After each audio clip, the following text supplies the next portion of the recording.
ನಮಸ್ಕಾರ ಕರ್ನಾಟಕ. ಇವತ್ತು ಕುಶಾಲ್ ಎಂಬ ವ್ಯಕ್ತಿನ ಡ್ರೋನ್ ಪ್ರತಾಪ್ ಅವರು ಭೇಟಿಯಾದ್ರು ಗುರು. ವಿಷಯ ಏನಪ್ಪಾ ಅಂದ್ರೆ, ಕುಶಾಲ್ ಅವ್ರದ್ದು ಒಂದು ಸ್ಟಾರ್ಟ್ಅಪ್ ಕಂಪನಿ ಇದೆ, ಡ್ರೋನ್ ಪ್ರತಾಪ್ ಅವ್ರದ್ದು ಕೂಡ ಒಂದು ಸ್ಟಾರ್ಟ್ಅಪ್ ಕಂಪನಿ ಇದೆ. ಇಬ್ಬರಿಗೂ ಸುಮಾರು ಒಂದೇ ಲೆವೆಲ್ ಏಜ್ ಇರ್ಬೋದು ಅಂತ ಅನ್ಕೊಂತೀನಿ. ಇಲ್ಲಿ ವಿಷಯ ಏನಪ್ಪಾ ಅಂದ್ರೆ, ಡ್ರೋನ್ ಪ್ರತಾಪ್ ಅವರು ಬಿಗ್ ಬಾಸ್ ಹೋದಾಗ ಬಟ್ಟೆಯ ವಿನ್ಯಾಸಗಾರ, ಡ್ರೆಸ್ ಡಿಸೈನರ್ ಅಂತಾರಲ್ಲ ಗುರು, ಅವರು ಕುಶಾಲ್ ಎಂಬ ಈ ವ್ಯಕ್ತಿ ತುಂಬಾ ಡ್ರೆಸ್ ನ ಡಿಸೈನ್ ಚೆನ್ನಾಗಿ ಮಾಡಿದ್ರು. ಡ್ರೋನ್ ಪ್ರತಾಪ್ ಅವರು ಬಿಗ್ ಬಾಸ್ ಹೌಸ್ ಅಲ್ಲಿ ಇದ್ದಾಗ ಎಷ್ಟು ಬಟ್ಟೆಗಳನ್ನ ಹಾಕಿದಾರೆ ಇವರೇ ವಿನ್ಯಾಸ ಮಾಡಿರೋದು. ತುಂಬಾ ಸೂಪರ್ ಡಿಸೈನರ್ ಅಂತಾನೆ ಹೇಳ್ಬೋದು ಗುರು.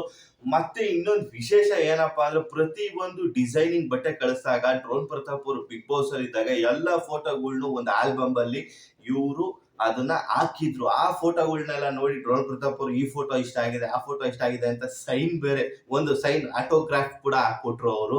ಮತ್ತೆ ಕೊನೆದಾಗಿ ಅವರು ಏನೇನ್ ಡ್ರೆಸ್ ಕಳ್ಸಿದ್ರು ಅದ್ರ ಬಗ್ಗೆ ಒಂದು 2 ಲೈನ್ ಕೂಡ ಬರ್ದಿದ್ದಾರೆ. ಅದನ್ನ ಟಮ್ ಲೈನ್ ಅಲ್ಲಿ ಕೂಡ ಹಾಕಿದೀನಿ ಸ್ನೇಹಿತರೆ. ಎಲ್ಲರಿಗೂ ಒಳ್ಳೇದಾಗಬೇಕು. ಅವ್ರ ಕಂಪ್ನಿ, ಸ್ಟಾರ್ಟ್ಅಪ್ ಕಂಪ್ನಿ ಏನಿದೆ ಅವರು ಬೆಳಿಲಿ, ಮತ್ತೆ ಡ್ರೋನ್ ಪ್ರತಾಪ್ ಅವರು ಬೆಳಿಲಿ ಅಂತ ಈ ಸಂದರ್ಭದಲ್ಲಿ ಹೇಳ್ತಾ, ಮತ್ತೆ ಇನ್ನೊಂದು ಏನಪ್ಪಾ ಅಂದ್ರೆ, ಡ್ರೋನ್ ಪ್ರತಾಪ್ ಅವರು ಎಲ್ಲಾ ವ್ಯಕ್ತಿಗಳ್ನು ಭೇಟಿ ಆಗ್ತಾರೆ ನೇರವಾಗಿ. ಎಲ್ಲರಿಗೂ ಒಳ್ಳೇದನ್ನ ಬಯಸೋ ಒಬ್ಬ ವ್ಯಕ್ತಿ ಅಂದ್ರೆ ಡ್ರೋನ್ ಪ್ರತಾಪ್ ಅಂತಾನೆ ಇರ್ಬೋದು ಈ ಸಂದರ್ಭದಲ್ಲಿ. ಮತ್ತೆ ಸ್ನೇಹಿತರೆ, ಈ ಒಂದು ಬಿಗ್ ಬಾಸ್ ಹೌಸ್ ಹೋದಾಗ ಎಷ್ಟೆಲ್ಲ ಡಿಸೈನರ್ ಬಟ್ಟೆಗಳನ್ನ ಕಳಿಸಿದ್ದಾರೆ, ಅದ್ರ ಬಗ್ಗೆ ನಿಮ್ಮ ಅಭಿಪ್ರಾಯ ಏನಾದ್ರೂ ಇದ್ರೆ ಅದನ್ನ ಕಮೆಂಟ್ ಬಾಕ್ಸ್ ಅಲ್ಲಿ ತಿಳಿಸಿ ಸ್ನೇಹಿತರೆ. ಹಾಗೆ ನನ್ನ ಚಾನಲ್ ನ ಯಾರ್ಯಾರು ಸಬ್ಸ್ಕ್ರೈಬ್ ಮಾಡ್ಕೊಂಡಿಲ್ವೋ ಸಬ್ಸ್ಕ್ರೈಬ್ ಮಾಡ್ಕೊಳ್ಳಿ, ಸಪೋರ್ಟ್ ಮಾಡಿ. ನಿಮ್ಮ ಸಪೋರ್ಟ್ ತುಂಬಾ ಇಂಪಾರ್ಟೆಂಟ್. ನಮಸ್ಕಾರ.